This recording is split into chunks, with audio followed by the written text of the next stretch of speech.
예, 여러분 안녕하십니까? 팡팡 터지는 바이블 정기연서 57번째 시간입니다. 오늘은 사무엘하 20장 1절부터 26절까지를 여러분과 함께 생각하도록 그렇게 하겠습니다.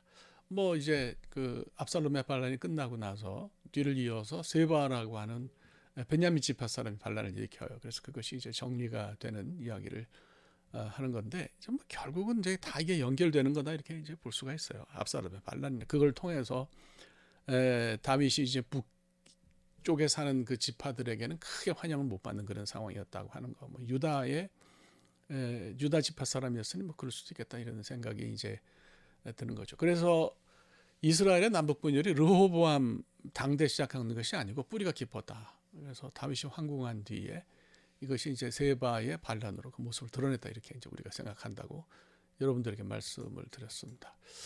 그래서 이제 물론 그 르호보암 때하고 그 세바가 반란을 일으켰을 때하고 상황이 조금 다릅니다. 그러니까 남북 왕국이 실제로 분열했을 때는 여러분 보시면 아시겠지만 유다와 베냐민, 요 위에 유다는 이제 보라색이고 바로 그 오른쪽 위에 보시면 베냐민이라고 돼 있죠, 그죠? 예, 그래서 베냐민 지파가 힘을 합쳐서 남왕국 유다를 구성했고요. 그 나머지 열 지파가 이제 위로 올라갔는데 세바 때는 이 사람이 베냐민 지파 사람이잖아요. 그리고 베냐민 지파 사람이면 사울과 같은 지파니까 유다나 혹은 그 다윗에 대해서 반감이 좀 있을 수가 있어요. 그거는 뭐 제가 볼 때 어쩔 수가 없는 그런 상황이라고 생각합니다. 사실 사울이 왕이 된 건 어부지리가 있는 거죠. 에브라임 지파하고 유다 지파하고 굉장히 강한 지파였는데 둘 중에 한 지파에서 왕이 나오면 조금 어려워졌을 거예요, 이스라엘이. 그래서 이제 중간에 완충지대 역할을 한 베냐민에서 사울이 왕이 됐다고 볼 수 있는데 이제 이게 원래 정상적으로 돌아가서 유다 지파에서 이제 다윗이 왕이 됐다 이렇게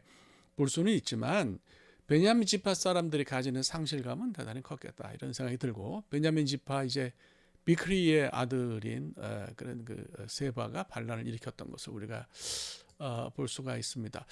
이 그 세바의 아버지는 비크리라고 하는 사람인데요. 히브리 말로 이렇게 써요. 비크리라고 하는 사람이고 뜻은 my first fruit 혹은 youthful 뭐 이런 뜻이에요. 네, 뭐 제가 멕시코에서 태어나신 어떤 여성분 한 분이 이런 이름을 가진 것을 제가 봤어요. 그래서 와 이건 정말 대단히 드문 일이구나 제가 그런 생각이 들었는데 어쨌든 비크리라고 하는 것은 성경적으로 굉장히 좋은 이름입니다. 그래서 이 비크리의 아들이었는데 세바가 이 사람이 그 뭐 다윗이 도대체 우리랑 무슨 상관이 있냐 그러면서 사람들을 규합하는 거죠. 참 그래요. 그래서 다윗은 뭐 왕이지만은 그래도 실질적으로 다윗을 지지하고 다윗을 잘 따른 사람들은 유다 지파였다. 뭐 이렇게 생각을 할 수가 있는 것 같습니다.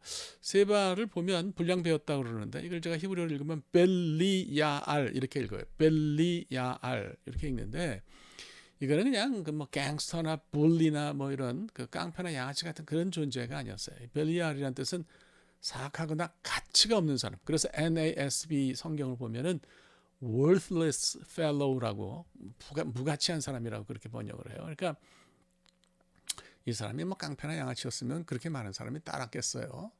그만큼 사람들을 끌어다니는 그런 매력이 있으니까 그랬는데 여기서 이렇게 이제 그 벨리알로 표현한 것은 하나님 보시기에 잘못된 가치관을 가진 사람이다. 뭐 이런 뜻으로 우리가 해석하면 되지 않겠나 뭐 그렇게 봅니다. 그래서 결국 뭐 하나님이 인간적으로 매력이 아무리 있으면 뭐 하겠어요. 하나님 판단하실 때 괜찮아야죠. 그래서 뭐 이렇게 여러분들이 세바를 생각하시면 될 것 같아요. 그러니까 인간적인 매력은 굉장히 넘치나 하나님으로부터 멀리 있는 사람. 그래서 벨리알이라는 그런 표현으로 이 사람이 설명되었다. 이렇게 여러분들이 생각하시면 될 것 같습니다. 자, 이렇게 세바가 반란을 일으키니까 세바의 반란을 진압하기 위해서 다윗이 아마사를 원래 압살롬의 군대 장관이었는데 참 다윗은 통이 큽니다. 그래서 뭐 도저히 저 같은 쫌생이는 따라갈 수 없는 잔바리는 따라갈 수 없는 그런 통을 가진 사람인데 군대 장관으로 삼고 전장으로 그를 보냈어요. 그 이제 리크루팅 그러니까 뭐 이게 모병을 군인들을 모으러 갔는데 다윗하고 어느 날까지 돌아오겠다고 약조를 했는데 돌아오지 않으니까 다윗이 이제 전쟁을 걱정한 거죠. 야 압살롬 반란보다 세바가 일으킨 반란이 더 심각할 수 있겠다 이렇게 이제 걱정을 해요. 그런데 뭐 참 다윗이 대단한 게 아마사를 의심하거나 뭐 그러지는 않는 것을 볼 수가 있습니다. 자 문제는 요압이에요. 세바의 날에 도움을 주러 온 아마사를 살해했습니다. 구절을 보면 참혹 충격을 받습니다. 요압이 아마사의 수염을 잡고, 그림에도 나오잖아요. 수염을 잡고 인사하는 척하면서 칼로 배를 찔러서 죽였어요. 형이라고 부르면서 말이죠. 예, 그러니까 형이라고 부르는 사람 조심해야 되겠다 이런 생각이 드는데, 진짜 의리가 있고 그런 사람들 다 있어요. 그렇게 그런 분들이 형이라고 부르는 건 좋고, 여기서는 이제 이 사람은 그냥 속이는 말로 형이라고 부르는 거죠. 뭐 그 전에 친하게 지냈는지 모르겠습니다. 자, 본문은 아마사의 죽음에 대해서 자세한 설명은 하지 않습니다. 다만 이제 구대 사람들이 요압이 아마도 그 압살롬의 군대 장관이었던 아마사를 받아들일 수 없어서 그런 거 아닌가 그렇게 설명하는데, 저는 어쩌면 요압이 자기 앞길을 가로막을 수 있는 그런 아마사를 미리 제거한 걸로 볼 수 있다는 생각을 했어요.